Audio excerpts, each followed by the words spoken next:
It's time for Windows Weekly with Paul Thurrott, Leo Laporte here. I put on a tie because this is an extra special show, a visit from Walt Mosspuppet. We'll take a look at the new Windows Phone 7. We've finally got a ship date and all the lawsuits in the mobile space. It's all coming up next with Paul Thurrott on Windows Weekly. Stay here. Netcasts you love. From people you trust. This is TWiT. Bandwidth for Windows Weekly is provided by Cachefly at CACHEFLY.com. This is Windows Weekly with Paul Thurrott, episode 177, recorded October 7th, 2010. Find free food. Windows Weekly is brought to you by Go to Assist Express. If you're in tech support, solve problems fast with the leader in remote support software. Go to Assist Express. For a free 30-day trial, visit gotoassist.com/Windows. And by Squarespace.com, the fast and easy way to publish a high-quality website or blog. For a free trial and 10% off the lifetime of your new account, go to squarespace.com/Windows and use the offer code WINDOWS.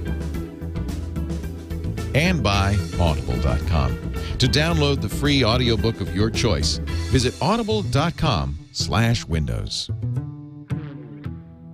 It's time for Windows Weekly, the show that covers everything that happens in beautiful Redmond, Washington, including that Microsoft stuff. Here he is, the star of our show. I'm so glad to have him once again with me together at last. Before we proceed any further. Yes, sir. Paul Thurrott, yes? I just want to make sure. We're recording this now, right? So, folks, what you don't know is we've done this entire show already once before. Just want to make sure. It's kind of like when you go out for the day and you take photographs of everything and then you get back and I didn't put film in the camera. Isn't that funny? Yeah. I'll tell you, I picked a bad day to give up bourbon. But we are here together to talk about the latest from Microsoft. Paul is the editor-in-chief of the SuperSite for Windows, SuperSite.com, the news editor for Windows IT Pro. I go through this every week just in case you're new to the show. I don't even know why we do this. Because, you know, we pay you so poorly. I think a plug is the least we can do. Fair enough. And the author of many fine books, including the big Delphi book. That's the first one, isn't it? That's what began.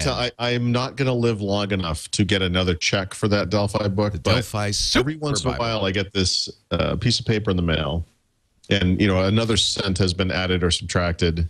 You know what's weird? If it just gets up to $25, I get, like you, Pearson, our publisher, right? Unlike many publishers, sends out statements every month. Which is a great use of paper, by the way. There's 10 pages. I get one, too. And in fact, the one I get from Pearson is for the Visual InterDev Unleashed book. You keep getting them, even though the book is long gone. And the thing is, and here's the thing they do to really torture you. I don't know why, but I get 2 a month. Yeah. Even though, I don't know, there were a lot of books. I've tried to stop this, by the way. They won't call me back. But every 10th one, there's a check in it. Oh, you get checks. See, I don't get checks. Here's my deal with Pearson. I think they owe me about $11. So here's the deal. Keep the money. You can have it. Stop sending the statements. I don't care. I don't care that a book I wrote 15 years ago is still no longer selling. I get it. Really. Well, that's the depressing Thank you for the constant reminder of my defeat. Because on all these sheets of paper, what they do is they show how many units sold, how much you made, or if it's in parentheses, how much you lost.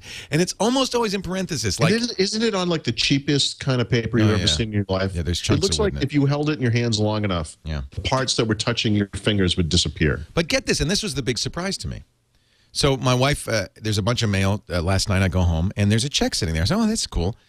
And it's from Pearson. It came like in July, because she must be going through old mail or something. It came 4 months ago. For $999. Really? I haven't written a book in 6 years. That's great. Well, I don't understand up to the China market or something. You never know. Well, and the statement's long gone, so I'm just going to assume that I would just cash it. I'm going to cash it. I mean, hallelujah! That pays for my monitor. I mean, that's incredible. Yeah, no, that's like money growing on a tree right there. Out of nothing. I haven't written a book. Literally, in this case. It's been 6 years. The last book was 2003 or 2004. Oh, you're a smart man. I don't know what. I think they made a mistake, but I'm not going to question it. No, I wouldn't either. Isn't that bizarre?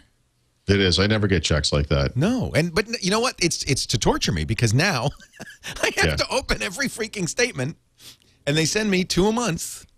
And for all you know, cashing the check has triggered a legal contract between you and the company to revise all of your books. I'm in now. Oh, that was an advance. Apparently, you didn't read the letter that Isn't went that with weird? it. Yes.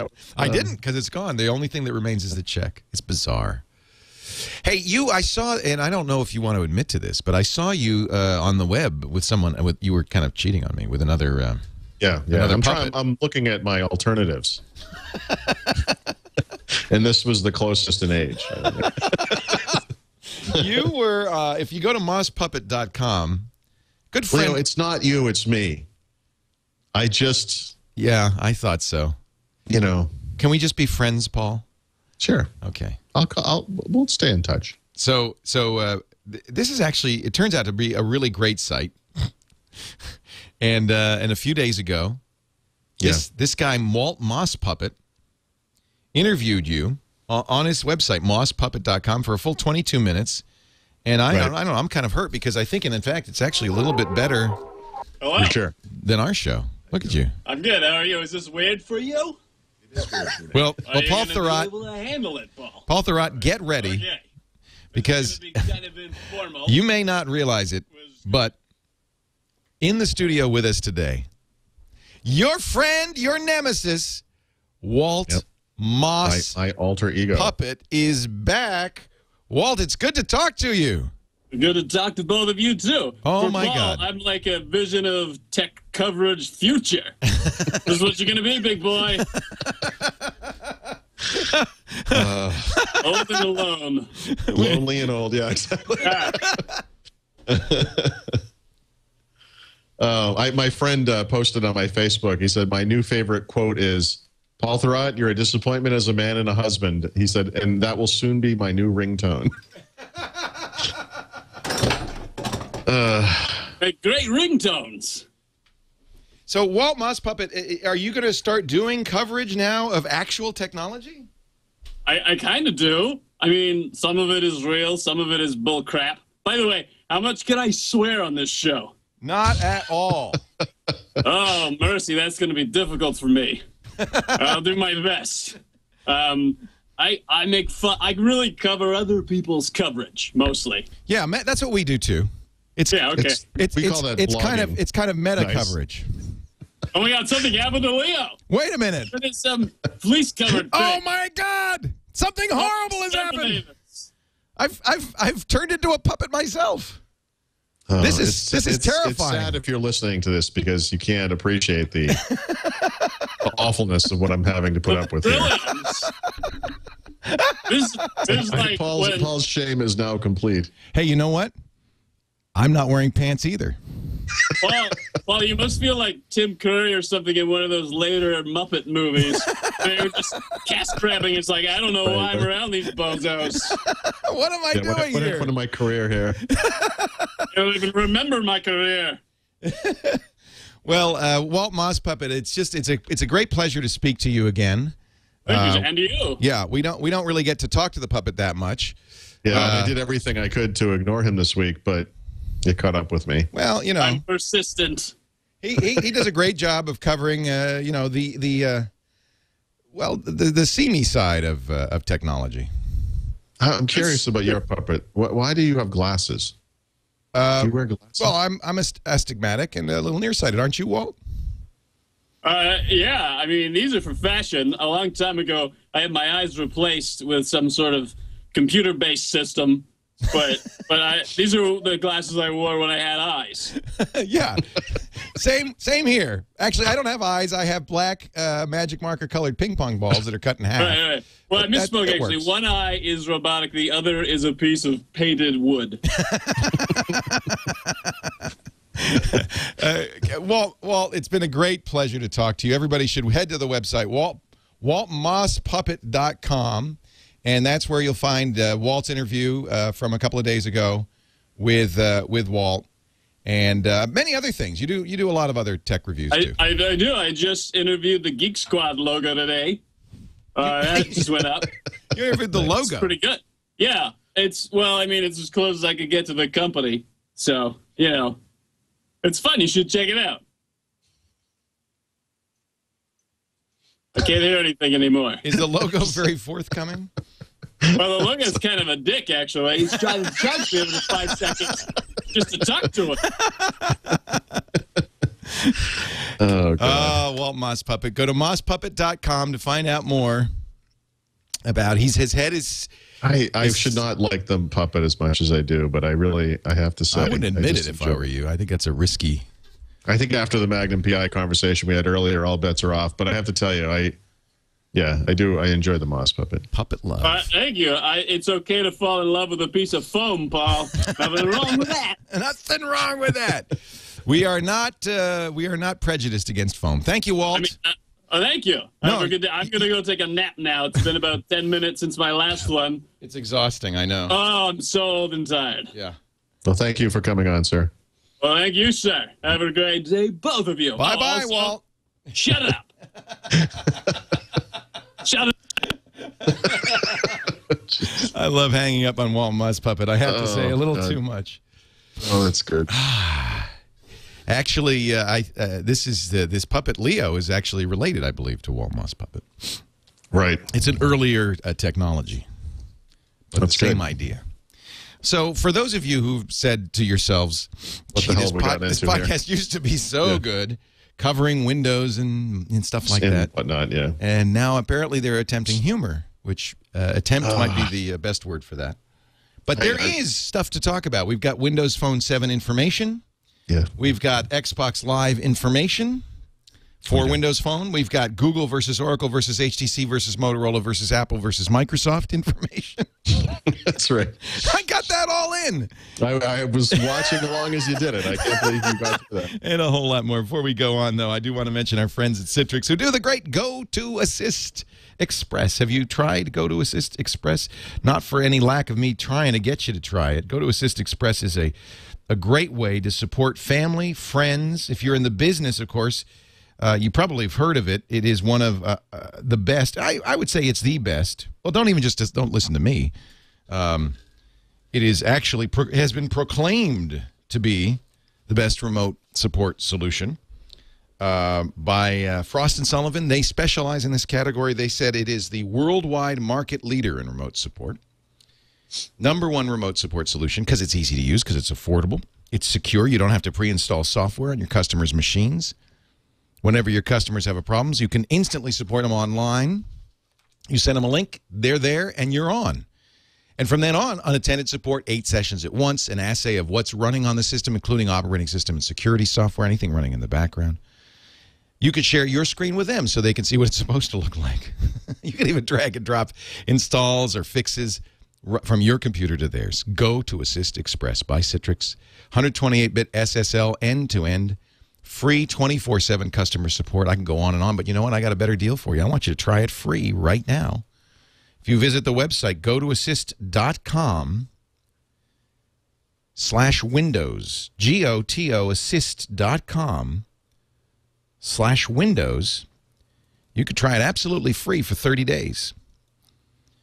And by the way, if you don't do support all the time, if you do, family and friends support, for instance, you can use Go to Assist with a day pass. But most of you will want the month to month. Very affordable, very effective. gotoassist.com/Windows. Try it free for 30 days. Then you tell me what you think.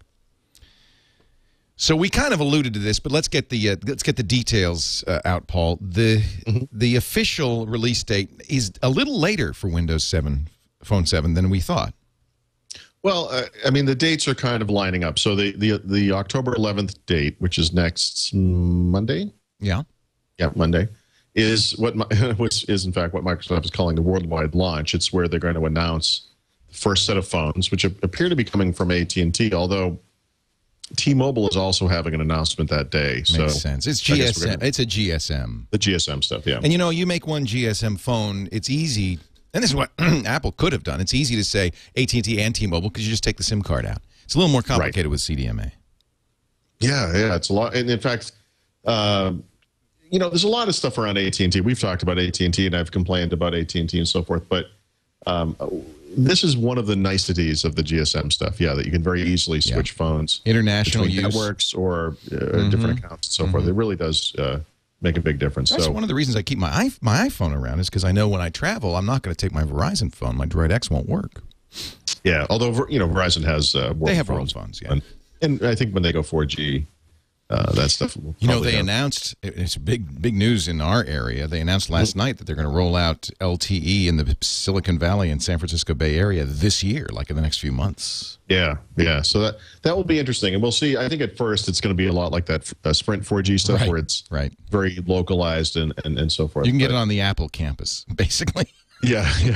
Interesting. I wonder if that's tied to anything. So, but yeah, I mean, I use my Windows phone now and have been for months. In fact, I've not actually blown it away since late July, and I know this only because I've been thinking about doing it, just wiping it out and starting over. But I use it with my iPhone SIM, and it works, no problem at all. How interesting. So you're using it on AT&T with an iPhone SIM.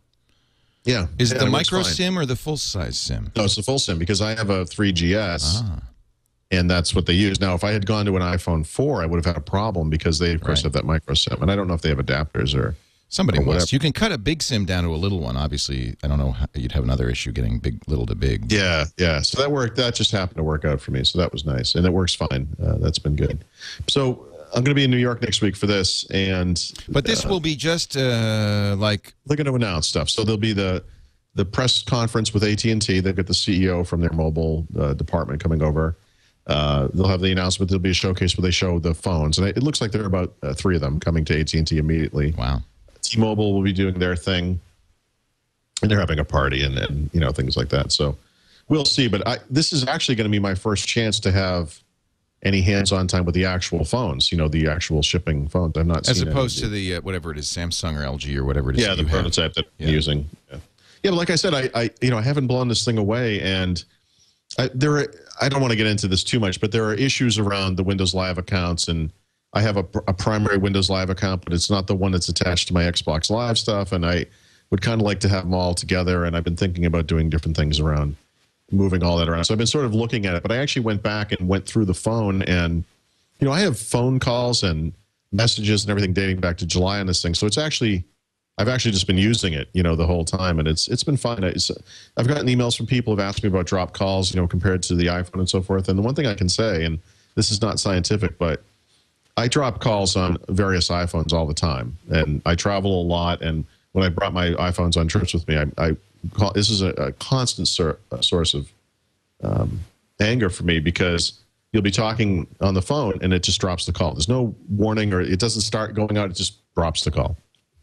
And since I've had this Windows phone, I haven't dropped a single phone call. Oh, that's really interesting.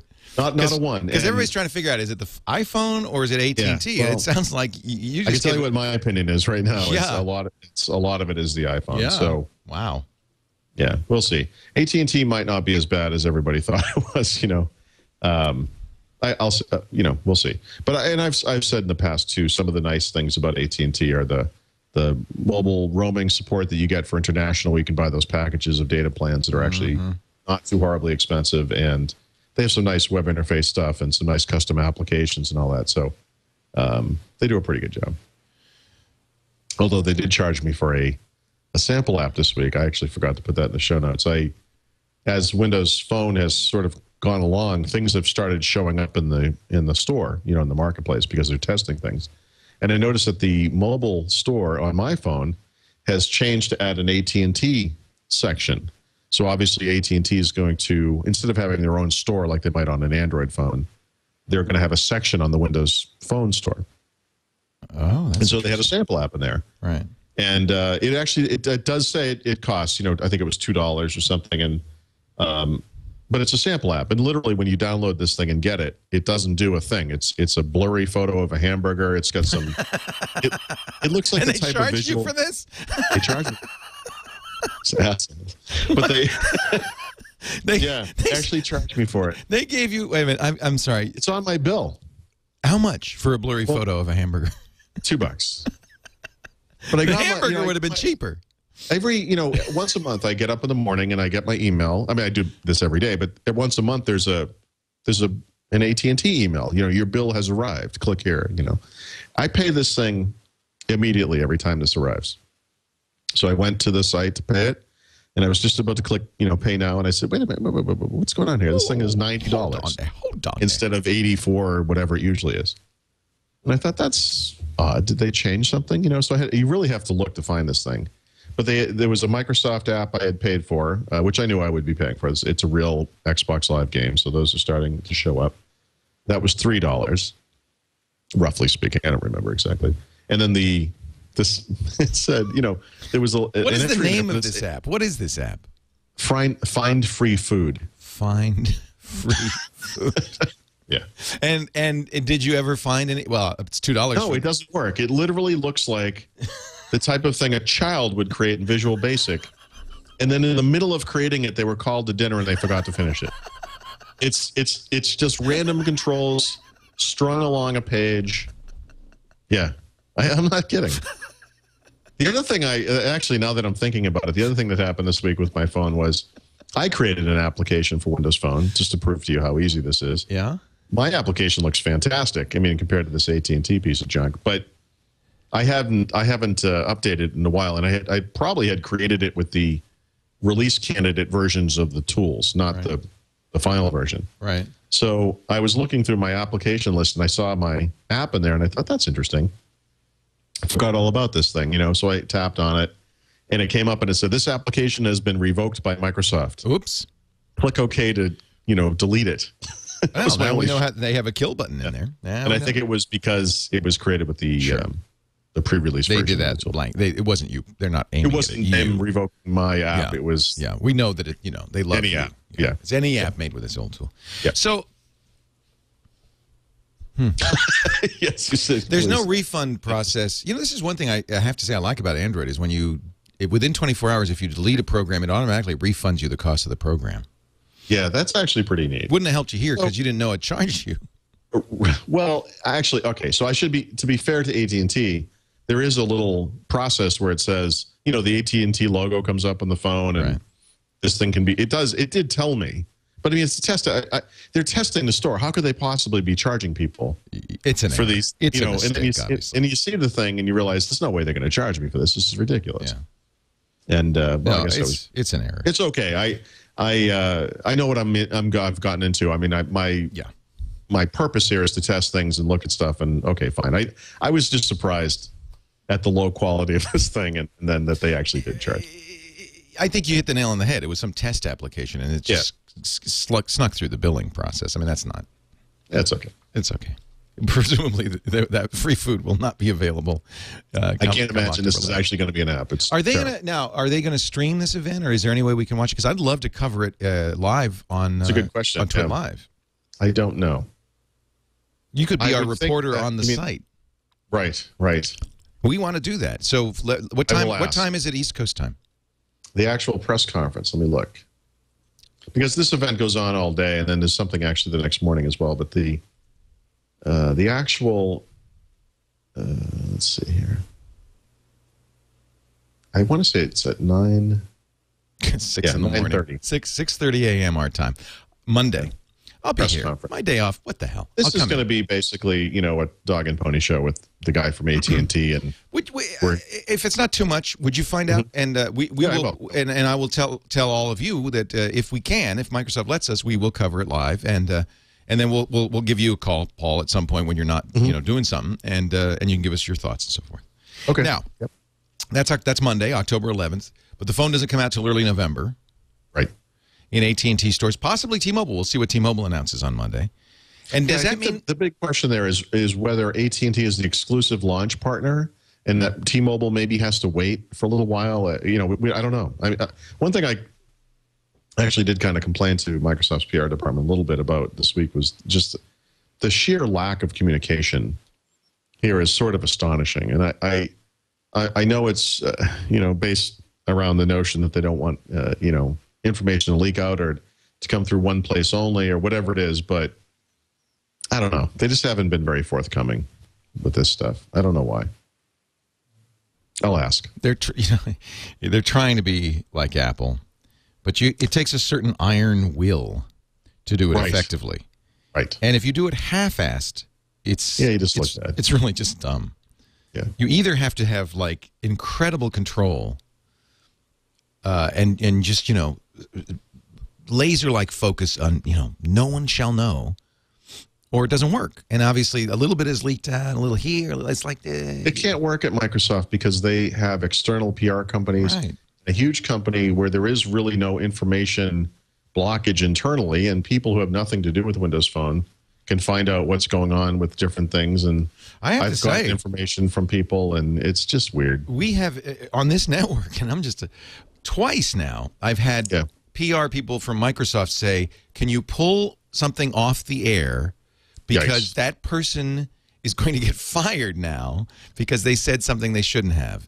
So it's, and this is from, these are Microsoft people saying things they shouldn't have, and then the PR people call us up and say, ooh, that was, get that off the air. And it's, we comply because I want to be, sure. I mean, we don't have to comply, but I don't want anybody to get fired or anything. But you don't want to be like Gizmodo.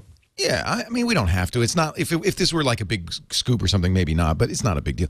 But I have to say that I've never had that happen with any company yet. That this is the only time it's ever happened in 20 years of covering Only tech. Microsoft thinks they can pull the Superman 2 thing and circle the world. I guess that was backwards.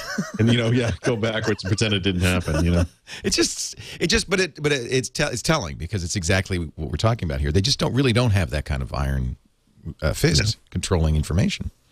Yeah. Which is fine. As a journalist, I think that's great. We want to know. The people want to know. Sure. Let it all hang out.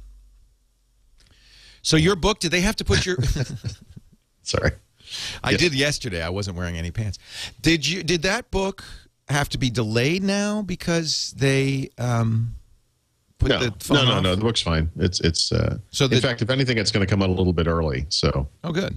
Should be around the last week of October still, but excellent. Yeah. Excellent. So you're going to actually that worked out okay. That was one of those things. Yeah. I knew going in I would be screwed over in some way by Microsoft because it's a given. It's also, Paul, I'm sorry, but that's your personality. No, it's because I have dealt with this company for years and years. Maybe they made you that way.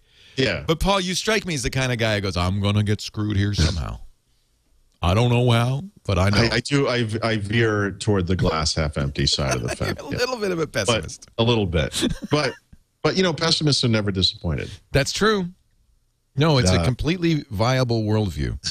But I will say, for the most part, I mean, I've been disappointed in the level of the communication, certainly with these people. But on the other hand, they didn't change a lot of stuff at the last second and screw over the book like I was positive they were going to do. They didn't do that. Good. And looking back, I mean, literally to February, when I first started talking to these guys about doing the book, I wanted to ensure that this could happen in a timely schedule, which it didn't really, but that when it was all said and done, that the book would come out right when the phone did. And that actually is happening, so that's neat.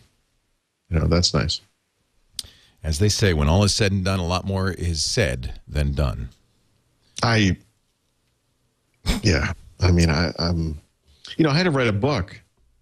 And I had a very short period of time to do it in, and that's one huge issue. But one of the things that probably people don't appreciate or understand is that, very late in this process, they finally gave me the phone. And so I can, at full force, go and work and actually write the book. And of course, I should have asked this question in advance because I already knew. I knew the answer before I asked, but I had to ask. All right, now how do I get screenshots off of this thing? Oh, you can't do that. Really? Never occurred to you to think I might need that for the book. Really? No way to do it. Nope. Fantastic. I think I told this story before that David Pogue was reviewing the first iPhone. And I think in the early version of the iPhone, pre-release version, you could do that. And they took it out. And David said, wait a minute, you got to leave that. And they call it the Pogue screen capture feature because he was writing a book. You think that the Thurrott screen capture feature. I am not the only person that needs this functionality. Android can't do it either without being jailbroken or rooted, as they call it in the Android world. And it seems like that. I mean, you can do it actually. So I did do it with Android through the developer tools. Okay. It's slightly complex, but you can And it's actually ideal for screenshots because it occurs on your computer. So if you actually display the device onto the computer display in kind of a remote window, and it's picture perfect. You know, it's pixel perfect, I should say. And that's ideal. You know, that's exactly the kind of thing I would love to have. So they don't even give you that kind of capability on Windows? No, I mean, I think it's going to come eventually, and certainly people will write applications or whatever. But. It's neat that you can do it on the iPhone. I think there's a lot of people who share iPhone images, screenshots, and stuff. I mean, I think Apple benefited quite a bit from leaving that feature in. It's dumb not to have it, and that's not a hard thing to do. That it's not there. It's on the Apple device, and you know how useful it is. Right. Why wouldn't it just be on every smartphone now? Well, we could say, you know, same thing with cut and paste. Dicks. Let's not go there. Okay. I lived without cut and paste for 3 long years on the iPhone. Yeah, I did too. Yeah. So, you know, I'm not complaining. You know what's neat about I'm not going to go on. Go ahead. I should name this show. You know what's neat about Android?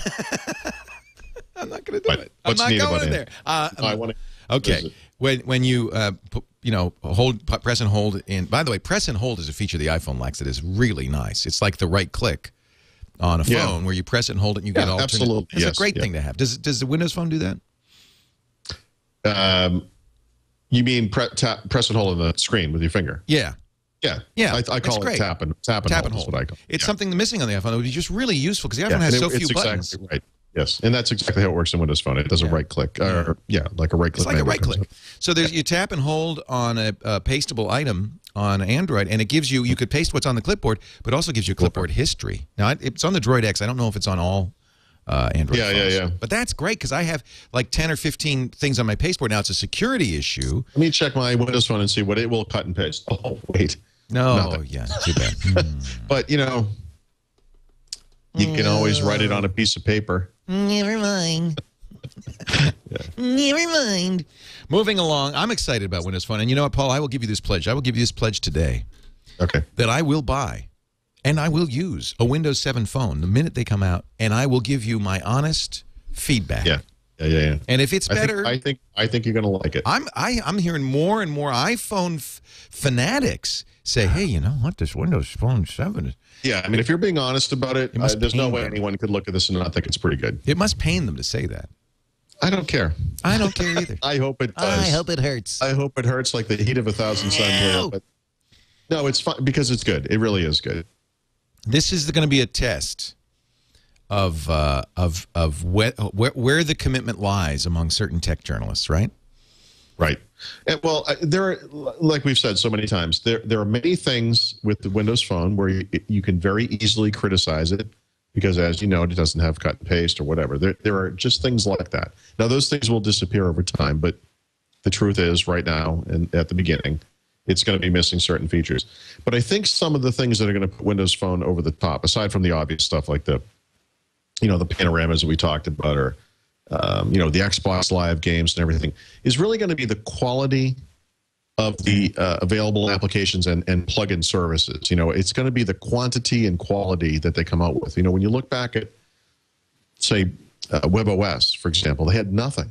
You know, It was just a barren wasteland. And, RIM has a store, but there's not really much going on there. No, and it's very ugly. I think a lot of the apps are very disappointing there. Actually, as they were on the Windows 6 store. Oh, yeah, absolutely. And in the Android marketplace, well, it has a lot of stuff. I mean, I think we talked about this. I mean, the marketplace experience on Android is horrible, you know. And I really think the bar here is the iPhone store, the App Store that Apple has. That's certainly the quality. Both on the device and through iTunes. They have a really nice experience for applications. So I think that's where they have to hit. I mean, obviously they're not going to have as many apps from day one, but you don't need as many apps. What you need is the right apps, a certain quantity of apps, yes, but also a certain quality of apps. And everything I've seen suggests that that's actually going to be excellent. And I think that people are going to be very surprised by the quality and quantity. What do you think? What do you think ends up being? I know we're going on and on, but it's a good subject. What do you think ends up being the differentiator for people saying? Is it possible that a better app experience could drive people from an Android or even an iPhone to a Windows phone? What is it that's going to be the differentiator? It's not. Actually, it's a little different. So That's not enough, probably, huh? No, I think of it more like an app ecosystem is what removes a barrier from leaving a platform. I think it's not so much that people who have an iPhone now are going to look at Windows Phone and say, oh, I have to go there because of the apps. Right. I think that the reason to choose Windows Phone over an iPhone or the Android is going to be the integrated experiences, and that if those other apps are also available, it lessens the barrier to entry. Right. One of the things, and this just popped into my head, is one of the things Microsoft could do, in fact, anyone could do this, but again, to lower the barrier of entry, would be to allow people who have purchased certain applications on another smartphone platform to, for free, get those same applications on the new platform. Oh, dream on. We know that's not happening. Well, but that would be a possibility. Yeah, so, wouldn't that be smart? I mean, if you, but that would be up to the individual. Again, right. But that would be up to Rovio or the individual ISVs to say. Microsoft could choose to pay them. In other words, Microsoft would refund the cost. Now, that's interesting. Because, you know, I'll tell you what. That's a barrier to entry. If I'm an Angry Birds fan, as I am, and it's not on the Windows Mobile. Right.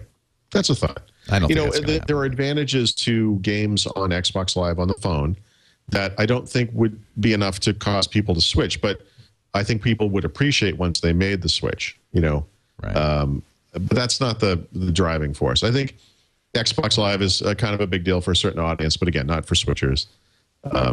I think what's going to do it is just the personalization and the integrated experience stuff, and, you know, just some of the unique features. You know, there are things on Windows Phone that are so cool. They're not enough for you to switch, but, you know, that pocket to picture feature we talked about, where you, even when the phone is locked, you can hold down on the camera button, the camera comes up. It doesn't let you go through all your previous pictures, but what it does let you do is take pictures and make videos. That's thoughtful. That's nice. It is thoughtful. And it's the type of thing that comes out of experiencing what it's really like to use a phone and understanding the problems that are inherent, you know, when you're trying to take a picture. Right. And it's nice, but again, it's not enough. Oh, I'm going to switch from iPhone because they have pocket picture. No one's going to do that. But it's an aggregate of all of those things. Yeah. And it's as you say, removing the barriers to making the switch. Right. Now they're going to have to convince people that AT&T doesn't suck. Yeah, well, AT&T won't be the only carrier. I mean, that too, as Windows Phone becomes available on all of the major carriers, will be not so much an incentive to switch, but rather a removal of a barrier. Yeah. Although, again, I think what people are going to discover, and I'm going to be very interested to read reviews of this by other people, because I already know how it's gone for me, and we'll see if it's true on the final hardware. But I want to see if people are going to be honest, certain people who aren't. We who shall remain nameless. About whether or not this thing does in fact work better. But we know who they are. Yeah. Well, we know how they write about the iPhone, and we will see. Well, I hope people know that I will be honest, and I'm actually really looking forward to testing it, and I know you will be too. Yeah. One thing that everybody seems to be excited about is these games. Yeah. You know, maybe they won't have Angry Birds, I don't know, but they're going to have games that no other platform can do. Yes, and more, well, I would say, right, certain unique capabilities that occur just from being on Xbox Live. Right. I think there are some nice crossover type possibilities where you have things like, well, Halo Waypoint isn't a great example, but this Crackdown game is an interesting example where if you're into a game on the Xbox 360, there's this sort of companion piece and that exists on the phone. That's not the same game repeated on the phone, but rather is sort of an accessory or an add-on or something that is on the side but takes place in that same universe or whatever. The possibilities for integrating phone games with Xbox games is really unique, and it's something that no one else can do. Mm-hmm. And I think that stuff is going to be really fascinating to see how that evolves over time. I mean, obviously, you're going to have games that either are or are very much like Angry Birds and Doodle Jump and, you know, all the big iPhone-type games. Although you'll see. I have to recall back to the early days of Android, not so long ago, like 2 months ago, where the games were really pale imitations of iPhone games. Right. Well, but to me, that's the biggest problem with Android is it's the Wild West. Right. You know, anyone can show up with an app. It's this bunch of rip-offs. I mean, Microsoft is... None of the developers are there because they're selling so many Android phones. There is you'd be crazy not to. You'd be crazy to ignore Android. But I think from a developer standpoint, Microsoft's marketplace and the system they set up offers some unique opportunities. And I think for people who are developers in the .NET space or the Windows space, also a unique opportunity to target a phone finally using languages and environments that you're very comfortable with and already know. And maybe you have applications or services or whatever that would be very easy to port over the phone. I think that it's kind of a perfect storm type of effect. I think it's going to be very interesting. Obviously, it's a bit of a gamble in some ways because no one has bought a Windows phone yet. So who knows if this thing is going to be successful. But clearly, Microsoft is in this for the long haul. This is not a side project thing. This is a big deal for them. It's one of their 3 big platforms, really, for Windows. And obviously, it's a big deal for the company. So they're not going to walk away from this. All right, let's. Somebody said, some wag once said, "Those who can do, those who can't sue." And all right, that person's an idiot. And, really? Yeah, you think these lawsuits have merit? No. Look, there are 2 ways to look at this. From the standpoint of a technology enthusiast, obviously, these legal things are aggravating and seem pointless in some ways, and yada yada. Just innovate, just sell, just innovate. You don't need to. Well, except for one thing, patents are property. Right. Those things generate revenues, and when someone else uses them without paying you, that's illegal, and you need to protect it. And you are actually legally obligated as a patent holder to protect your patents. If you don't, they enter into the public domain. I mean, you have to protect your patents. I mean, there are, yes, I mean, and again, and I don't like patent trolls any more than anyone else, but if you have gotten if you've got a patent for something, I think you're obligated to your shareholders, if you're a public company, to defend that. I mean, well, that's obviously true. I mean, so a company like Oracle cannot not sue, probably. Although Sun didn't sue. Although Sun didn't, you know. Yeah. There's an interesting dynamic, obviously, in Silicon Valley companies when you're dealing with each other, because it's almost like Japanese companies where in some cases you've kind of agreed to sit idly by while things happen. Well, there's also mutually assured destruction, because if you are a big company, you have patents as well, and there's always the threat you'll countersue. Yeah. Anytime that a mobile company, because that's what we're talking about here, mobile technologies company, sues another one, what's really occurring is those companies got together at some point and talked. And, you know, whether it's Oracle with Google and Android, or Apple and I think HTC, or Microsoft and Motorola, or whatever the combination of companies is, the company that approached the other company said, look, you're violating some of our patents. We'd like you to license them and pay a fee. And the other company said, okay, we'll talk about it. And they never reached an agreement. You know, for it to come to a lawsuit, really what this is you're proving you're serious. And you intend for that company to license that technology. I think in the case of Microsoft versus Motorola, which is one of the things that happened this week, Motorola is already talking about building Windows phones, for crying out loud. I mean, clearly what's going to happen is these guys are going to settle, you know? Yeah, I think sometimes we treat lawsuits like it's a nuclear option, and it isn't. It's just saying it's a suit. It's saying it's the next step in the negotiations, you know? But it's not even that. It's saying, well, let's go to a court of law and let an independent third party decide. Well, right, because one of the reasons a company might not license a patent is that they don't believe the patent is valid. Right. So they're going to say, let the judge decide. Take us to court. We'll see what happens. Yeah. You know? If they lose, and then they pay. Right. We're going to pay one way or the other. So hedging the bets one way or the other. You see a lot of cross-suing, too. You know, Apple, I think, sued HTC. HTC cross-sued Apple, and on it goes. And, you know, eventually, I suspect, they're probably both violating patents of the other, and they'll probably both pay some amount, and one or the other will come out ahead, or however it works out. But in the end, everyone is going to continue using all those features that are in all those phones. Well, you've seen the graphic of who's suing whom. Yeah. In the mobile. This is another good one, too. There's a cleaned up one that has the same information, but it's crazy. Yeah. It is crazy. But this shows you how important this market is. This is the future of computing. Yeah. Right?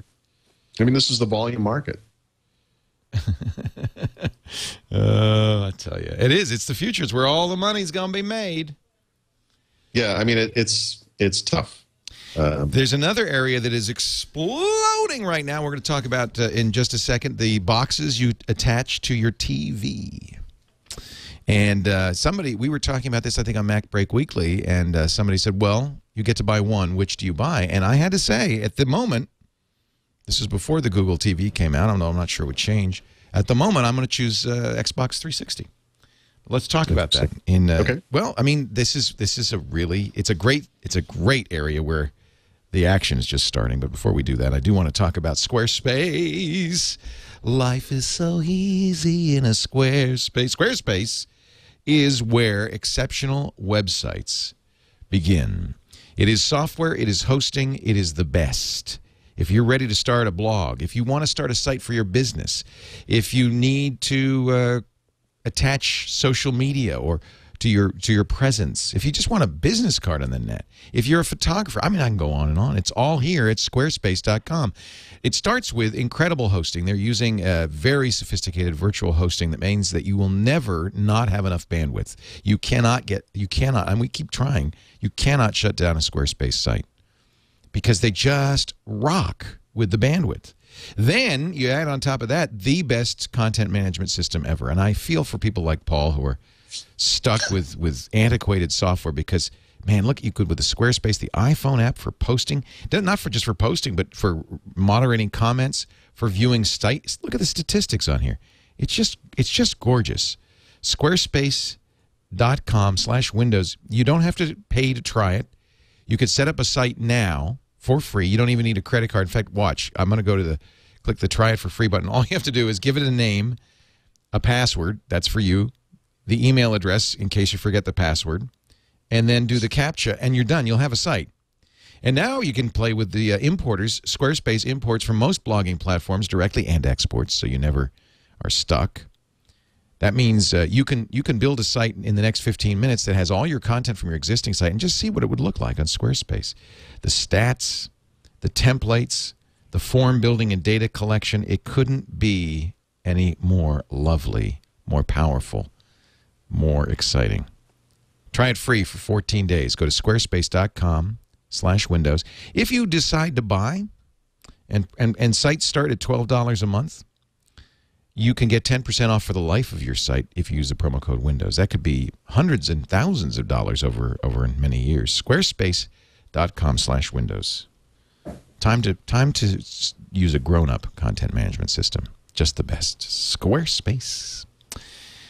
So, you got your Roku player got updated. You got your Apple TV. We just saw the Logitech review, which, well, although pricey, looks very powerful. How much is that going to cost? $299. Ouch. Okay. And you get what looks like almost a full-size keyboard, which I know a lot of people, it's not even going to be the price. It's the complexity they don't want. On the other hand, people like us might well want it. It works with your Android or iPhone. You can they have a free remote app that goes on the phone that you can talk to.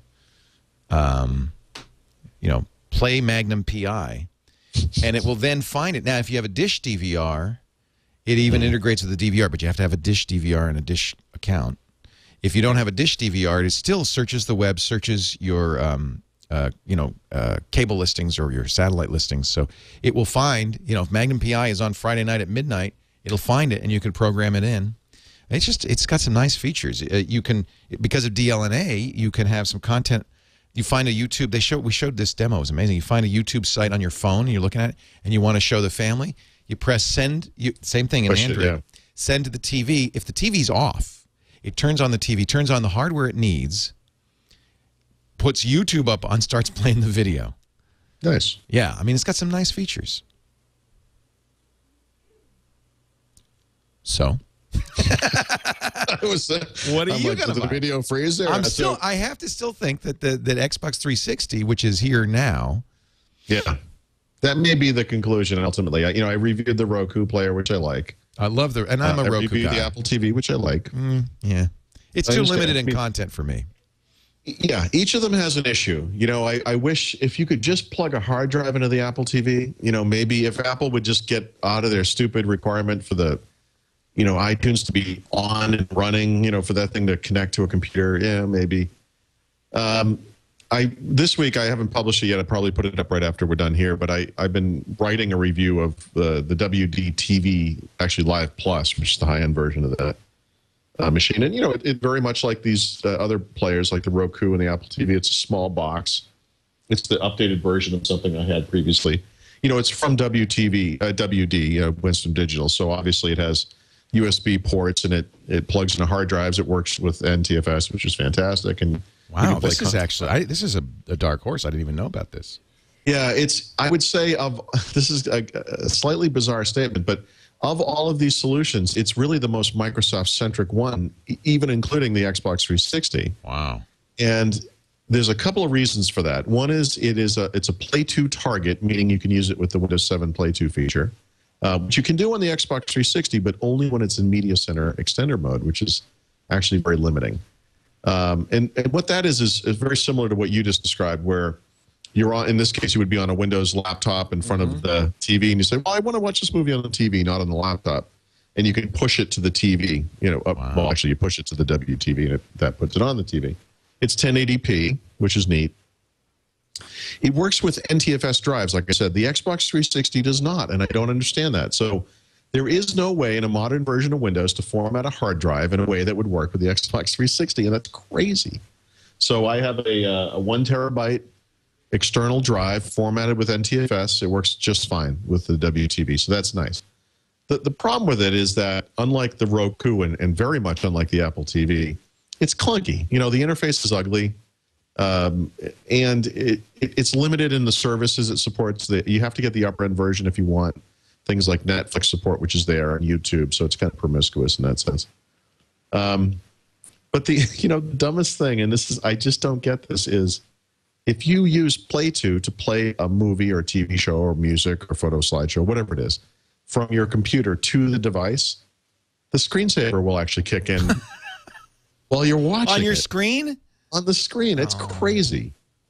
And I'm sure there's a setting where that you can turn that off or whatever, but, again, just from the perspective of a normal person, you want to buy this cheap box that works with the stuff that you have, and it actually has a screensaver that comes on while you're watching a movie. Yeah.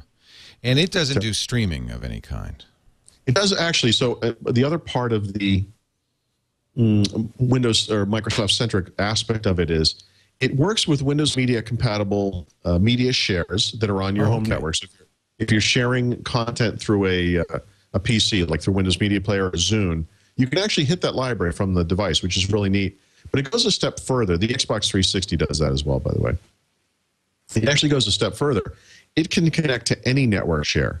You'll actually get an interface where you can log on with the username and password needed to access that machine. So whatever it is, if it's SMB-based, if it's a Windows PC, a Windows Home Server, whatever it is, even if there's no media sharing present, you can actually just hit a share, and if there's a media file in there, it will see it, and you can play it from the share. That's actually pretty unique. In fact, I'm not saying it's completely unique. It's possible that some of the more esoteric type players, like Popcorn Hour or something like that, might be able to do this. But for kind of a mainstream device, that's a very unusual capability. And this, again, from a Microsoft-centric standpoint, that the NTFS support, the Play 2 support, kind of puts it above the Xbox 360 in some ways, if that stuff matters to you. But honestly, I think for most people, that stuff doesn't matter. Well, I'll have to take a look at it. Is that the category is media extender? No, it's not a media extender. It's really just a digital media set-top box. I mean, I don't know what else to call it. It's like a Roku. It's like an Apple TV. It has DLNA, so that's what enables the Play 2. Okay. I think when you think about streaming, I think for most people, if you think of it this way, like pull versus push, right? I think most people think in terms of pull. You sit down in front of the TV, you turn on a box, that box navigates to your music or media collection, wherever it is, doesn't matter. Yep. And it pulls it to the TV because you initiate it from that point of view. But with something like Play 2 or the thing you just described with Google TV, or if you're using the iTunes remote feature and maybe you have those AirPlay and those Airport Extreme type devices around your house, you can also push content to different speakers, to different screens, to different devices. So there's two ways to do it. And I have to say, I think, honestly, unfortunately, from the Microsoft perspective, I think the Apple approach is actually better than the Play 2 approach. But at least it's there. I mean, if you're into that stuff and you want to use it, it is there. What's clear? We're a long way from finished. Oh, yeah. And as I review these things, it occurs to me that at some point I need to create a chart.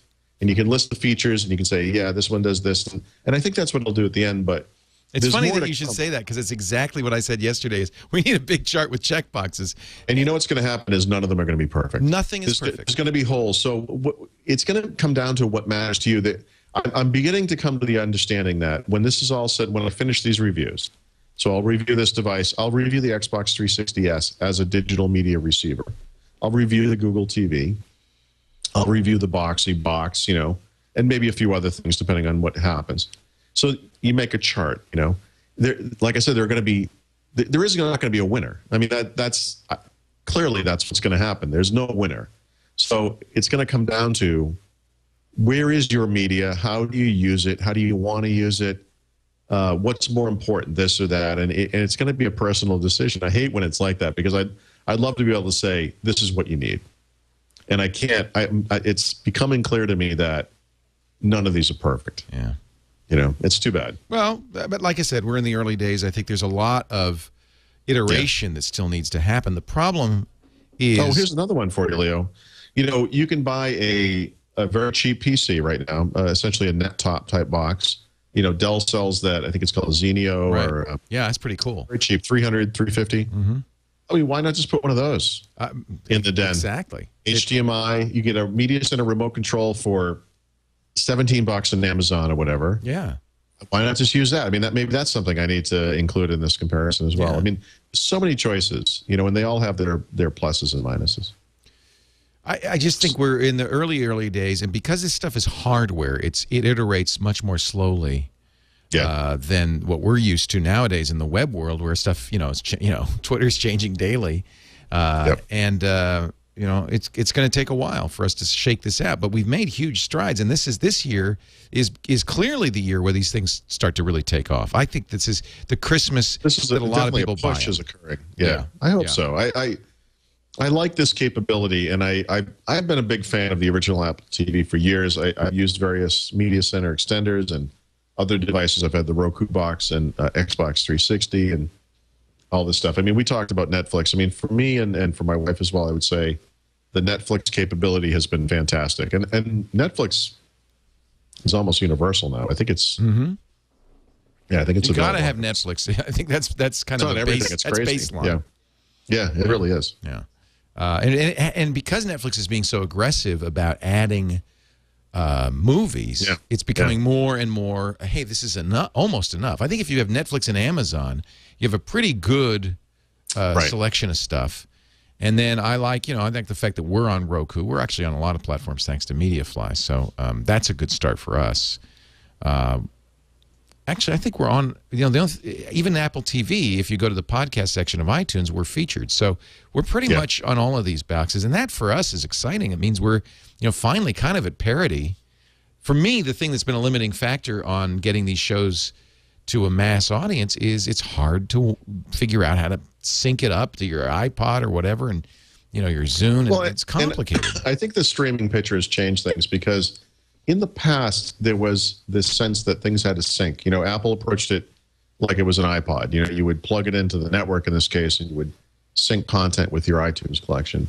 I think the big thing that's changed is, and maybe it's the success of Netflix that taught people this. I think so. That streaming is the big thing now. That maybe, and this gets back to, it's funny because I've been talking about this for such a long time. People have this weird investment in owning stuff, and I honestly think, especially for music, it's going away now. Why do you need to own things? Don't. If you have a library in the sky that has everything you ever need in it, and whether you pay per month, which I think is probably the superior way, or you pay a little, micropayments per digested content, or whatever you want to call it. I think this is the future of this stuff, and I think that Netflix has shown that this can be viable. I agree. I think that Netflix, just as TiVo showed us that you don't have to watch TV live, it changed how we watch TV. It takes a while to get people out of these traditions, and these things have been in place for so long. We forget why we do these things when they're no longer necessary. Just to have. It's habitual. Why are we sitting in front of the TV on Thursday night at 8 p.m. again? Right. This made sense when Cheers was on TV in the 80s or whatever that was. It doesn't really make sense anymore, especially if you've looked at the lineup on Thursday night. You know, it's all great right up to that outsourced program, and then wow. Who greenlighted that one? I'm not going to watch that. You are doing a digital media core thing. You've been doing it for it seems like years on a fundamental. Well, it's picked up. Changes. You know, the pace is picked up. Yeah, it changes. Yeah, I just wanted to highlight the fact that I've done some stuff, and I've gotten a lot of really interesting feedback because I redid the article I'd written, actually almost 3 years ago on ripping DVDs, and that has changed a lot. I'm surprised to say. And that tool that I use, Handbrake, can be used to convert DVDs. I'm sorry, to convert digital video to H.264 MP4 format as well. So I just wanted to alert people who are listening that haven't been to the site that there's some new content from the digital media core stuff around DVD ripping and media conversion. And I've gotten a lot of good email from people about different aspects of this that aren't covered by the articles, and I'm trying to expand them into things that, just common sense advice around different things, which formats to choose, which tools to use, what are the best approaches to doing different things. So there's some new stuff going on there. Speaking of new stuff going on, Microsoft says it's going to ship, you didn't put this in your lineup, but I know you have covered it. It's going to ship slates powered by Windows 7 before the end of the year. Apple is now, hasn't really said, but analysts are saying that it looks like Apple will sell something like 12 million iPads in the first year. And yeah, we'll see. I mean, so some are saying 45 million next year. Yeah, we'll see. So Apple's been very quiet on the iPad sales thing, which, Apple, I don't know. They're not a company that likes to be quiet when they're doing really well. Oh, you think the sales aren't what people are saying? No, I don't think anyone knows. And I think that, every day there's a story, iPads are eating into netbook sales. iPads are not eating into netbook sales. iPads are eating into notebook sales. No, I mean, nobody actually knows. It's just every day you have to have a story about the iPad. So I think on the iPad front, we can just wait and see. But I can say from a Windows 7 slate standpoint that nobody is going to want to buy any Windows 7 slate product that comes out this year. And that the issue is going to be this Intel platform that's coming down the road that won't be coming until 2011, that is going to enable devices that are more iPad-like with excellent battery life and decent enough performance and so forth, and that the stuff that we have today is not it. And I also, I just personally, I really think that this ship has sailed, and I don't understand why this type of device is interesting to anybody. They weren't interesting when Microsoft did it 10 years ago. Why are they interesting now? So I think that what the iPad has proven, however successful it really is that something simpler is needed. For this device to be truly simple, the system itself has to be truly simple. It's not just about putting big buttons on it, Well, I think you need an OS designed for touch. I mean, that's really the Windows 7 needs to be designed for touch, not touch tacked on. So exactly. It's cute that Windows 7 has touch and multi-touch capabilities. They work pretty well for what that's worth, but you don't want to interact with Windows solely as a touch device. I'm sorry. I think if you're like me and you want a device that's elegant and small and light and gets great battery life and can, I don't know, run apps and play movies and media and whatever, that device already exists. So I don't, putting Windows 7 on it's not going to solve any problems at all. It's just going to add complexity. I just don't see this as a big deal in the Windows world. You know what pad has sold more than any other pad except the Maxi pad? No. The ThinkPad. Yes, that's true. 60 million ThinkPads sold, just like yesterday, right? Yeah, they just announced it this week. I love ThinkPads. I actually mostly use Dell desktop computers and tower server type machines. But when it comes to laptops, the machines that I buy are always ThinkPads. Yeah. Well, when people ask me for a recommendation, I do say Dell. I have almost all Dell laptops, but I also say if you're business focused, there is nothing like a ThinkPad. And I was really, really scared when IBM sold this to Lenovo. I thought that's it. Oh yeah, absolutely. Yeah, it was like they sold it to an Iranian rug merchant. Yeah. Who are these people? But no. But actually, Lenovo has been the best thing that ever happened to ThinkPad. It's surprisingly, whatever it's worth. I mean, they kept the same, it's the same team of people and so forth who were, in North Carolina and elsewhere. who were working on the ThinkPad line in the U.S. Same, it's not like they fired everybody and moved everything to China, But one of the big things I used to talk to those guys about when it was IBM was, you can't buy these things anywhere. When are you going to solve this problem? Put them in stores, yeah. Yeah, and that was one of the things Lenovo did. Like, these things are available. Of course, they came out with a consumer line as well, the IdeaPad line, and they make good stuff. So it's really neat. They have sold 60 million ThinkPads in 18 years. Yeah, that's pretty. They're impressive. also, they have all these milestones. Right now they're selling at the rate of 14 a minute. 14 ThinkPads. Wow. But the milestones, they provided this list. I thought it was kind of cool, and I think this is interesting because people, I think, would associate some of these with other companies, or a specific other company. The first laptop to fly in space, the first with a spill-resistant keyboard, the first with the built-in CD-ROM, the first with a built-in DVD-ROM, first with built-in wireless, first with embedded security subsystem, first with a built-in fingerprint reader, and so on. It's interesting. I mean, ThinkPad. I think of ThinkPad as almost like Mercedes. They build in all these safety features. Solid. Yeah. No, I agree with you. Yeah, I really.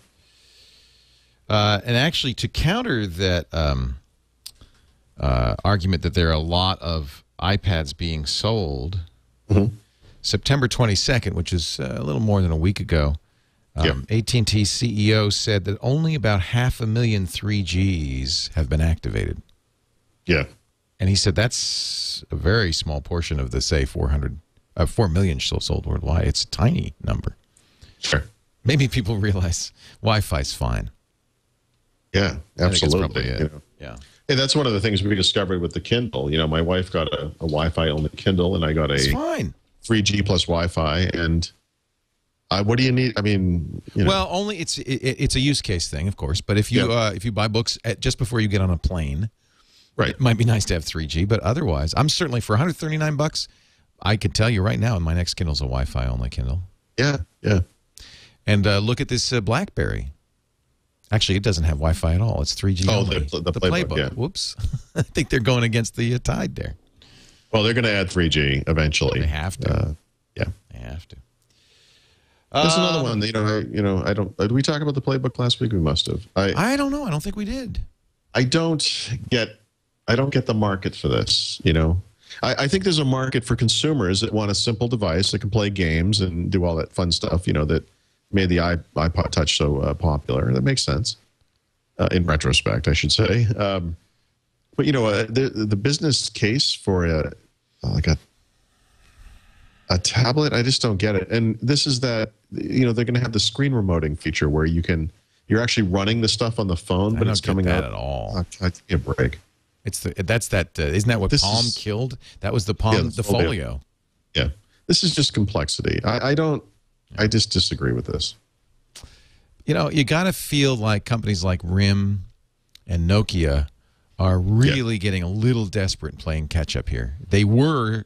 I mean, they still are technically on top. Well, that's the thing that's so weird about this. People, and of course, as a Windows guy, as I say this, I have to sort of take a step back and wonder if I'm not making the same arguments with Microsoft and Windows and everything. But these are two companies that are number one in their respective markets, the U.S. and the world, I guess, and RIM and Nokia, respectively. But I don't know.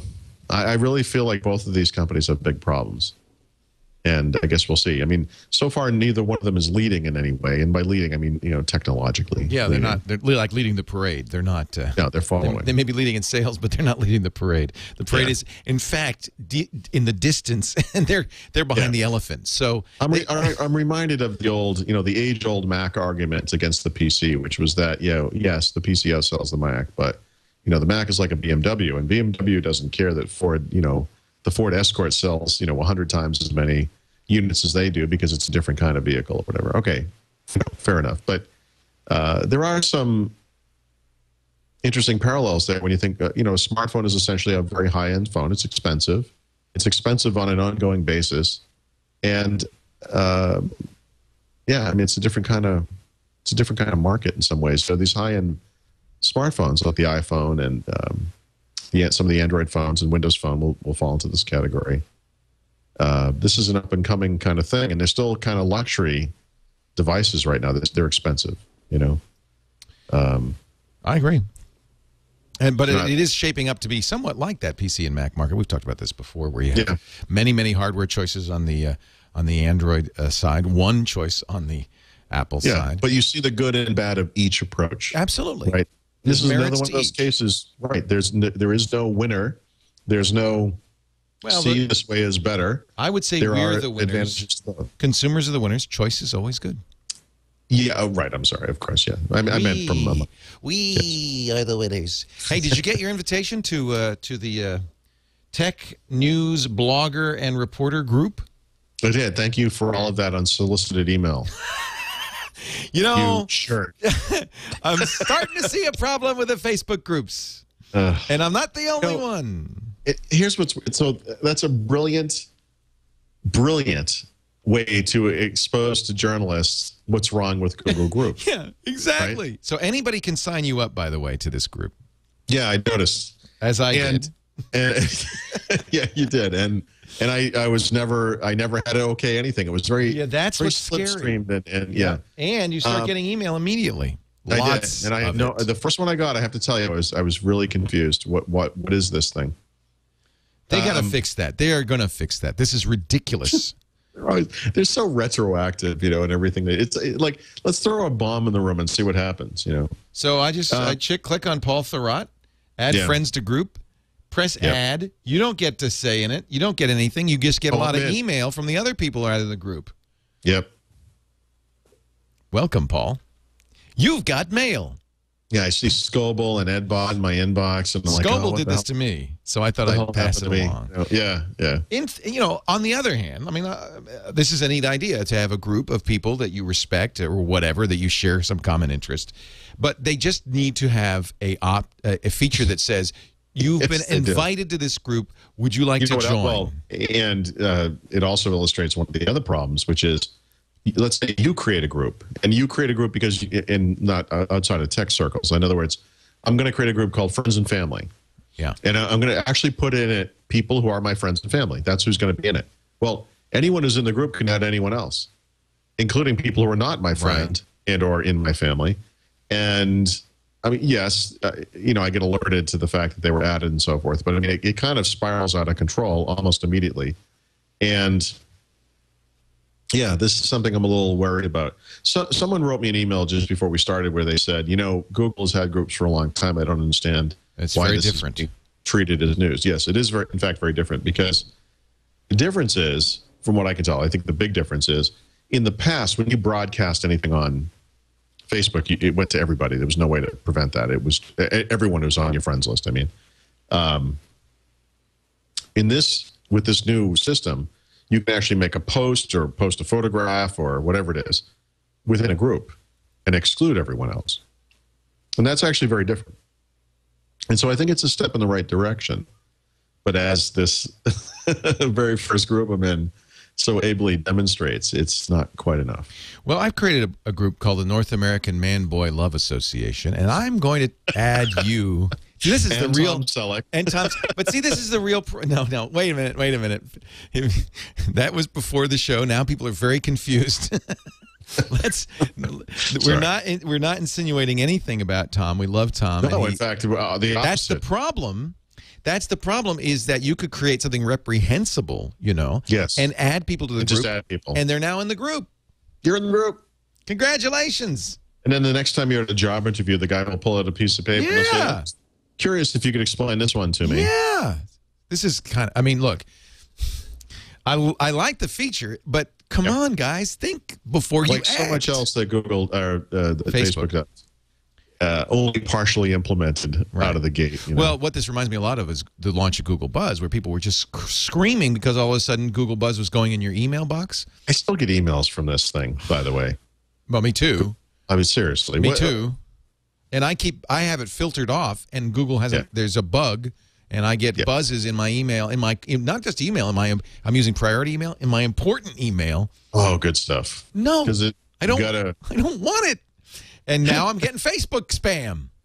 I turned that off. And actually, of course you can make a filter. I have to tell you, it took a little while for me to figure out what was going on there. Right. because you get these emails from the guy, is what it looks like. And I'm thinking, why? What happened here? Why? Yeah.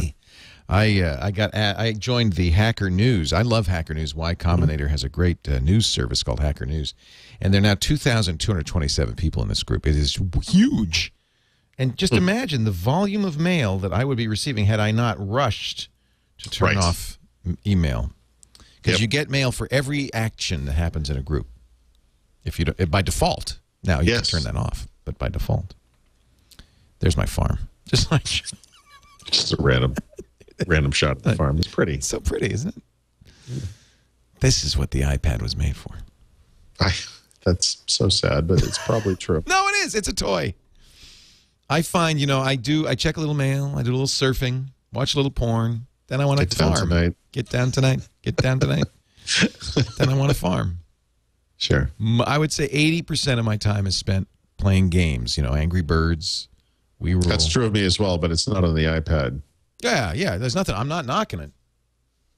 All I'm saying, Leo, and it's probably time for our Call of Duty tip of the week, is it's all about the fall camo. Oh, do you have fall when camo? You've achieved everything else you can achieve. Really, what you're going for now is just headshots. Right. Well, that's true of everything. every. If you get 1,000 headshots with a single weapon, you can get fall camo. By the way, this company NG Moko just got sold. I don't know what that means. Okay, NG Moko is the company that makes We Rule and We City and all of that stuff. They just got sold. So not Farmville. No, this isn't Farmville. This is We Rule, which is kind of like a Farmville clone. But it's more fun. And then they have another one. Here, I'll just show you this because I know you can't wait to see it. They called We City, which is like Farmville, only it's a city. So you have factories and stuff. It's really a time sink. You want to know how much this company that makes this program got sold to? It's going to be depressing, but how much?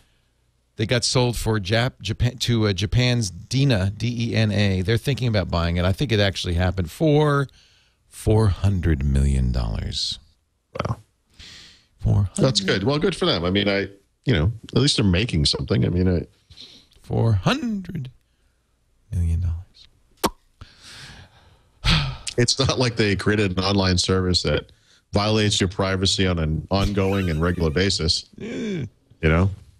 Well, they're worth. Facebook's worth $33 billion. Of course they are. Do you like the fact that you got to? I have to praise them. I'm quick to criticize, but quick to praise. You can now download all your data from Facebook in a zip file. Right. So if you were going to kill the account, you could actually have everything. You don't lose your pic. Well, that's huge. I don't think. Is there a way to do that from Flickr? Where if you've been uploading pictures for years from Flickr, is there a one button? Give me all my pictures back? No. It is not right. So, no, probably not. I don't think so. But correct me if I'm wrong, chat room. But you could do it. I suspect it would be painful. Yeah. Yeah. So good for you, Zuck, as I call him. Yes. Yes. I don't think we're going to have time for the Q&A. Let's go to our Internet Explorer 9 feature of the week. We'll get some Q&A on next week. So this week I wanted to, just briefly again, this will be an article on the website, but discuss the One Box, which is IE9's replacement for the address bar. And if you're familiar with how the address bar works in more modern browsers like Firefox, well, actually not Firefox, Chrome does this where they integrate the search capability into the address bar. Firefox still has a separate search box, don't they? Which I've come to love the Chrome way of doing things. I didn't get right. So it works just like Chrome. Firefox started, though, with the Awesome Bar. Wasn't that their idea? Well, their idea was to have an awesome name for it, but they actually still have a separate search box. Now that I'm thinking about it, but I once you use this integrated search thing, and it works in IE9 just like it does in Chrome, which is Control-E to just bring up that question mark, so what you type in becomes a search phrase. But they go beyond the Chrome stuff in IE9 because they have things like the integrated privacy support, so that as you type, things aren't necessarily going right to the search engine, which is what Chrome does, by the way. They also support multiple search providers on the fly, and what that means is that as you're typing, you get that auto suggestion box that pops down. You can select to have the search results go across different search providers as you do it, which is actually kind of a neat feature. That's really neat. Does it merge them together, or does it give you? No, one it doesn't merge them together. But as you're typing, it brings down that box. So any search providers you've configured in the browser are selectable from the box. So you can very easily rerun the same search against the different engines, which is a convenient thing to do if you're researching something or whatever. One kind of a cool IE9 feature that I think a lot of people don't know is that it obviously has that drop down for autocomplete. It has history and some of your favorites are in there as well. But you can actually, in the same way that in Windows, in the taskbar in Windows 7, you can click and drag up on a button and get access to its jump list. If you click the one, I keep forgetting what it's called, the one box in IE9 and click, hold, and drag down, it actually drags down that box so that you can actually go back and look at your history and your favorites and any configured search engines and change it on the fly. And it's just kind of a neat effect. It's kind of hard to describe when you're just saying it, but if you're familiar with the way that jump lists work in Windows 7, it's just like that, except in the reverse. You're dragging down on it instead of dragging up, I guess. I like that. Yeah, it's a cool feature. So I'll write up an article about the one box over the weekend. Thank you. Find that at the SuperSite for Windows, winsupersite.com. And now is the time on the show when we start to talk about our friends at audible.com. We've missed you, Audible. I am now finally reading, you'll be happy to hear, the Dark Tower series. You can just stop right there because the next time you're going to be able to mention another book is going to be like 2012. I know. I know. I'm reading the Gunslinger. When you get to the part about the mechanical bear, we got to talk. I'm excited. For me, this is when the series jumps the shark. Oh, really? It gets weird? Yeah. Okay. That's good because I needed to jump the shark. It starts out as one of the greatest things ever. The first book is fantastic. I love the Gunslinger. That's what I'm almost done with that. Yep. And that's short, though, compared to, it gets longer and longer and longer. And each book is longer. I think he wrote that one in the early 70s or something, and then he let it sit for 10 years and picked it up again. And we've said this before, and I know you're a big Stephen King fan. He is so underrated because I know it's genre fiction, et cetera, but he is such a talented writer. And if you're a writer and you want to sort of understand the craft, and by the craft I mean a writer of novels, and you want to understand how characters are developed and how you handle multiple characters and make them seem like actual people and not just things that are there to progress a plot or whatever. Stephen King is a guy that needs to be studied. It's very, very well. He's even written a book about it called On Writing, which is a must read. Right. So my wife was a writer and not necessarily a Stephen King fan. Actually, a fan of that book.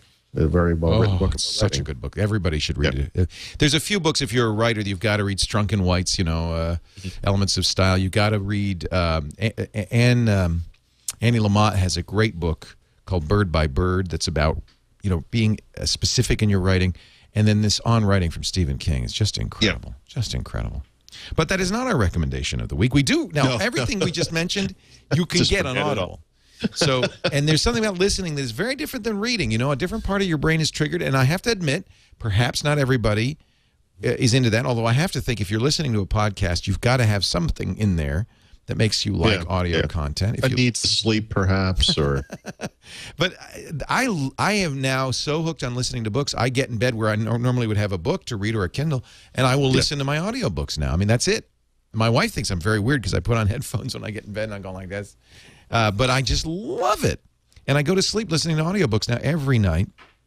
Audible.com/Windows. You can find out if this is right for you. Audible is a website. So if you go to audible.com with 75,000 titles, the best readers in the world, may I say. So that's I think fairly important because the people who are reading this are bringing these books to life. And with very few exceptions, every Audible book is just a pleasure to listen to. But it is nice for us. We like to recommend, by the way, they highlight their narrators. They understand that the narrators are really performers who are reading a book and bringing it to life. And these are not these are pros. These are trained professional actors who do such a great job bringing these books to life. I'm listening to George Guidall read The Dark Tower one. He is one of my favorite Audible readers. So we invite you to check it out, audible.com/windows. What you'll do is you'll sign up for the gold account. That's a book a month. And with a book a month, you know, that's subscription. It's a more affordable way to get a new book every month. I am a 2-book a month guy. I'm the platinum plan. But you get the audio, the gold plan. You get the first month free. You get the first book free. And almost all of these books are a single credit, except for the very much longest books. So you can pick anything in here from 75,000 titles. Paul has a great recommendation. This just came out, didn't it? Yeah. You know, Jon Stewart and the guys from The Daily Show. How can you not love him? Yeah, a few years back. America, the book. Right. Which, by the way, we recommended a long time ago. It's fantastic. Yes. My wife and I listened to it in the car driving to Vermont and had to pull over. I was dying. You're laughing out loud. You can't drive. Yeah. Yeah. So they finally made a second book, and this one is called Earth, the audiobook, A Visitor's Guide to the Human Race. And it's the same kind of humor, and it's fantastic. And it has all the guys from who are on The Daily Show now, as well as Sigourney Weaver for some reason. So it's She just wishes she were on The Daily Show. I think well, the parts I've heard so far, she just does the head. She reads the heading, you know, the section heading. Well, she has such a great voice. Yeah, it's really neat. Let me play a little bit. I don't know what part of it. It might just be the beginning. Lately, they've been doing that. Perhaps take you to one of our cinemas. That's John. We'll have more on those later. Share a laugh together, watching Men in Black, or cry together, watching E.T., or pause this for 1 feel second. incredibly... So in the beginning of the book, this is the beginning, and he provides an introduction for aliens, which I think is what this is. And then after that's over, he says, "Well, now if you're a human being, this is your introduction. This is like an introduction to the human race for aliens." This is really it's excellent. I can't wait to listen to it. It's short. It's only 3.5 hours. You're going to wish it was longer. But you know, this the first book. We like to pick something that's going to grab you, take you in, and make you really see why we like audiobooks so much. And I think this will do that. Get it free. Just go to audible.com/windows. Plays on your Zune, on your Kindle, on, of course, all the Apple devices, the Sansa from SanDisk, the iRiver, even some GPS devices. There's, I think, hundreds of devices. If you go to the device center, you make sure it plays on the device you have. Of course, on your computer as well. And now on iPhone and Android, they've got a great Audible app. BlackBerry, too, I think. They have a great I think this thing is going to hit all the smartphones. My understanding is that going forward, this is how they intend to support the service on those smart devices. Much better. Much better. You don't have to connect it to a computer. You can, get your book. We did ask them about Windows Mobile, and Audible is saying soon, like shortly after the shipping. So we hope before the end of the year. It takes a little while to develop these things, but that's very good news for Windows, for the new Windows Phone 7, I think. So our recommendation, I would recommend it as soon as I listen to it, I'm sure. The Daily Show with Jon Stewart. It's great. And presents the it's an ensemble cast, which the guys on the show, which is always great. And then just in my experience lately, I found that the comedy ones on Audible to be generally pretty good. I love John Oliver. He's got that British accent. Oh, John Oliver, and it's amazing, and so over the top. Yep. Our tip of the week. Yeah, this came out. I guess I mentioned this in passing somehow in the last podcast. I don't remember doing it, but I mentioned that I don't use bookmarks. Apparently, what? So I got an email about this. And, I actually got a bunch of email from people who were saying, okay, so you don't use bookmarks. So, what do you do? What do you do? And what I do is I actually have a custom homepage that's on a custom domain that's hosted through Office Lab Small Business, where I can edit this thing, and I have all the links that I need on a daily basis. So you go to, so it's like your homepage. Yeah, it's a custom. Yeah, exactly. And the reason I do that is it works across all browsers. I don't have to worry about bringing bookmarks around or losing bookmarks. It's on a website. Can I see yours? I mean, it's no. So because I'm going to 43marks.com/Paul Thurrott and nothing. Yeah, nothing. Well, actually, somebody recommended 43 Marks, and I went and looked at this, and I thought this isn't really neat. This does exactly what I'm doing, but at their site. I see. Actually, so you made yours. I see. I made my own custom domain. Actually, I have signed up for 43 Marks, so there's nothing there yet, but where it will be is 43marks.com/Thurrott. But it should be. So I think it just says this is a nice way to not only simplify your bookmark thing, but also to make it public so other people can see what you've got. Right. And if that page you're looking at now, if you're watching the video, is actually very similar to what I do. It's just a series of links, Right. Organized by topic or whatever, and it's the very first stuff that I have in the upper left is the stuff I need every day. The links for news articles about the tech industry and so forth. Oh, it does RSS feeds too. That's nice. Yeah. It's a nice little service they have. So this is a neat recommendation, I think, for because there are obviously things that will allow you to sync bookmarks between different browsers, and some browsers support that and whatever. But to me, why not just have it? It's the same as anything else. Just put it in one place, and it will be available everywhere. And this is a way to do that. Yeah, because I think this probably came up when we were talking about Xmarks going out of business, and we love the syncing of S-Marks, and we're going to miss it. And, it may not, I suspect somebody will buy it if they don't go pay. But anyway. That sounds exactly right, because that's when I would have said, oh, I don't use bookmarks. So yeah, that's probably no big deal. Yeah, I don't need them. 43, that's the number 43marks.com. I wonder what 43, why that were, I guess 43 folders, 43 marks. I don't know. I don't know. Software pick of the week. Yes, this one is from Anthony. That was all I got. It's called Shoeless Extender. Mm-hmm. And what this allows you to do, it's a free program and all that, but it allows you to add jump lists to application buttons in Windows 7 that don't have custom jump lists of their own, right? Because this is something you need to add explicitly to the program. Right. And it's a neat little program, and it's actually very useful. But one of the things that they've started doing is they have a list of, let me see where it is. I think it's on the download page. They actually have a list of jump list packs that other people have made.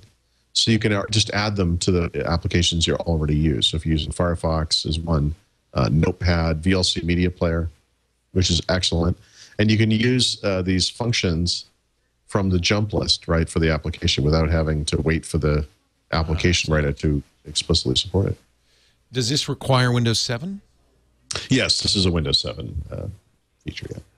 I've now downloaded an exe file on my Macintosh that I will never be able to use. I apologize, sir. I clicked the download button. Of course, you should be running Windows 7. What am I thinking? I am at home. I just never got one in here. I have XP all over the place. I don't know why. You're right. I'm going to get a Windows 7 machine. Get one of those Dell Xenio machines. I'm thinking about putting one of those. I'm thinking, well, when I go on this geek cruise, it's a Mac Mania cruise. So that's in February. We're going to South America. one of the lectures I'm giving is using a Mac Mini for a home theater PC, because now they have HDMI out. It's a lot easier. I should really just bring this Dell as well and say, and then there's the other way. If you'd like to get one for 1/3 the price. Yeah, exactly. Well, it's half the price. Probably about half the price. Half the price. Yeah, I'm gonna have to get one of these. We also have a second pick that's appropriately named. I just closed my document. I forgot. It's called "Leave Me Alone." Leave me alone. Leave me alone. Thanks to Sammy Gergaki from Winsaki. This is a follow-up. We had discussed this as a tip. Windows Update will pop on in the middle of the night, update your computer, and then if it needs to reboot, it will just reboot, and you can lose data. You can lose, where you were in applications. If you had a bunch of browser tab open, they're gone.